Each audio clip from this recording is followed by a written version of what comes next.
اعوذ باللہ من الشیطان الرجیم بسم اللہ الرحمن الرحیم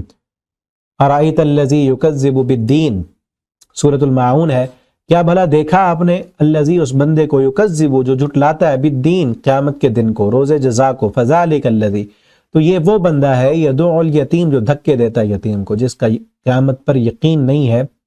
ایمان نہیں ہے، وہ یتیم کو کھانا کھلانا ہو اس کی پرورش کرنا تو دور رہا اس کو دھکے دیتا ہے۔ ولا یحض نہیں وہ ترغیب دلاتا علی طعام المسکین مسکین کو کھانا کھلانے کی۔ فویل للمصلین پس ہلاکت ہے نمازیوں کے لیے۔ الذین هم عن صلاتهم ایسے نمازی جو اپنی نمازوں میں ساہون غفلت کرتے ہیں سستی کرتے ہیں۔ الذین هم یراؤون ایسے نمازی جو ریاکاری کرتے ہیں، لوگ دیکھ رہے ہوں پھر لمبی نمازیں پڑھتے ہیں دکھلانے کے لیے تاکہ لوگ نمازی کہیں۔ ویمنعون الماعون اور استعمال کی چیزیں مانگنے پر نہیں دیتے،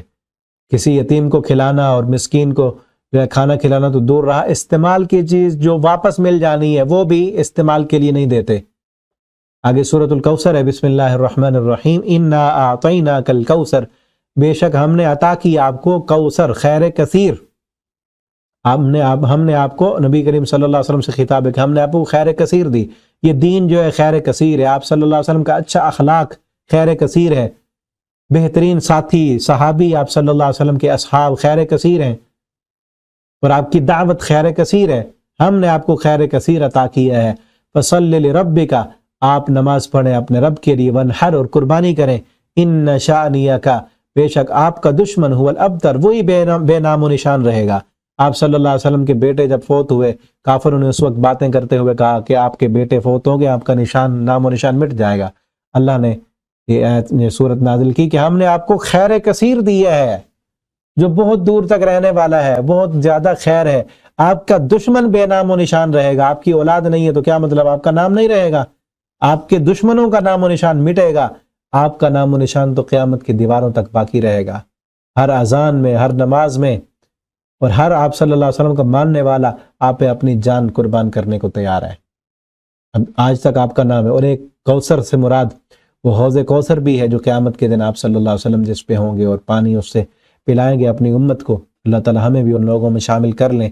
جن کو نبی کریم صلی اللہ علیہ وسلم اپنے ہاتھوں سے حوض کوثر کا جام دیں گے۔ اس کے لیے ضروری کیا ہے کہ ہم 5 وقت نماز پڑھیں اور سنت کے مطابق نماز پڑھتے رہیں، تو نمازیں وضو کرنے والوں کے کلیان جو ہیں چمک رہے ہوں گے، جن کو قیامت کے دن نبی کریم صلی اللہ علیہ وسلم حوض کوثر پہ پانی پلائیں گے۔ جو پانی ایک دفعہ پی لے گا اس کو پھر جنت میں جانے تک پیاس نہیں لگے گی۔ بسم اللہ الرحمن الرحیم آگے سورۃ الکافرون ہے۔ قل کہہ دیجئے یا ایھا الکافرون اے کافرو، لا اعبد نہیں میں عبادت کرتا، ما تعبدون جن بتوں کی تم عبادت کرتے ہو، ولا انتم اور نہ تم عابدون عبادت کرنے والے ہو، ما اعبد جس رب کی میں عبادت کرتا ہوں، ولا انا اور نہ میں عابد عبادت کرنے والا ہوں، ما عبدتم جن کی تم عبادت کرتے ہو، ولا انتم اور نہ تم عابدون عبادت کرنے والے ہو، ما اعبد جس کی میں عبادت کرتا ہوں، لکم دینکم تمہارے لیے تمہارا دین، ولی دین اور میرے لیے میرا دین، تمہیں تمہارا دین مبارک اور میرے لیے دین اسلام وہی۔ تم یہ نہ کمپرومائز کرنے کے لیے آئے تھے کہ کچھ دن جو ہے آپ ہمارے بتوں کو برا بھلا کہنا چھوڑ دیں، آپ یہ نہ کہیں کہ وہ کچھ نہیں کر سکتے تو ہم بھی آپ کے رب کی عبادت کریں گے۔ اللہ نے فرمایا ان کو، بلکہ کہا کافرون اے کافرو، کمپرومائز سکھاتے ہو، آج تک کافرون نہیں کہا تھا، اے کافرو یہ چیز سکھانے کے لیے آئے ہو، دین میں آنا ہے تو پھر بتوں کو چھوڑ کے پہلے لا الہ ہے پھر الا اللہ ہے، پہلے لا کی تلوار سے اپنے باطل معبودوں کی گردنوں کو کاٹو۔ اگر ان بتوں کی بھی تعریف اور ان کی کوئی نہ کوئی اہمیت تمہارے دل میں کہ وہ بھی کچھ نہ کچھ کر سکتے ہیں اور پھر تم ایک رب کی عبادت کرو گے تو تمہیں ہمیں منظور نہیں ہے، پھر جاؤ۔ بسم اللہ الرحمن الرحیم آگے سورۃ النصر ہے۔ اذا جاء نصر اللہ جب آ جائے اللہ کی مدد، والفتح اور فتح،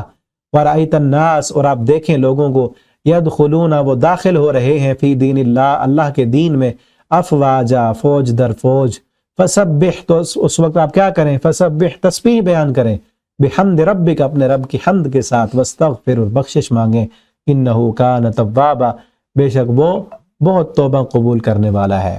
یہ صورت آخر میں نازل ہوئی، آپ صلی اللہ علیہ وسلم جب یہ صورت نازل فتح مکہ ہوا اس وقت، اور لوگ فوج در فوج آتے اور اسلام قبول کرتے، اس وقت آپ صلی اللہ علیہ وسلم پھر یہ حکم دیا کہ اللہ تعالیٰ نے حکم دیا تسبیح کریں، حمد بھی کریں اور استغفار بھی کریں، تو اس وقت آپ صلی اللہ علیہ وسلم رکوع اور سجدے میں دعا پڑھتے تھے سبحانک اللہم و بحمدک، سبحانک اللہم ربنا و بحمدک اللہم اغفر لی، رکوع میں بھی اور سجدے میں سبحانک اللہم ربنا و بحمدک، حمد بھی آ گئی اور استغفار بھی آ گیا، سبحانک تسبیح بھی آ گئی، ٹھیک ہے، انہ کان توابا۔